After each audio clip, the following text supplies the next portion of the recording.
Hi friends, গরম ভাতে এরকম রেসিপি থাকলে আর কি চাই। প্রথমে কড়াইয়ে 1 চামচ তেল দিয়ে ওর মধ্যে দিয়ে দেবো লম্বা করে কেটে নেওয়া আলুটা হালকা ভেজে এরপর দিয়ে দেবো লম্বা করে কেটে নেওয়া ঢ্যাঁড়সটা আলুটা হালকা ভেজে তুলে নিতে হবে। এরপর কড়াইয়ে আবারও 1 চামচ মতো তেল দিয়ে দেবো গোটা জিরে, লম্বা করে কেটে নেওয়া পেঁয়াজটা আমি গোল্ডেন ব্রাউন করে নেব।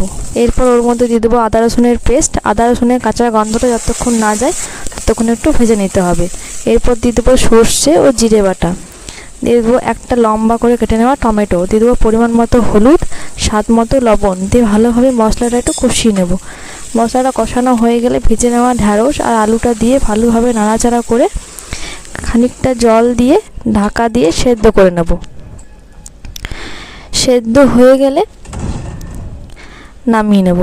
চ্যানেলটা ভালো লাগলে সাবস্ক্রাইব করুন।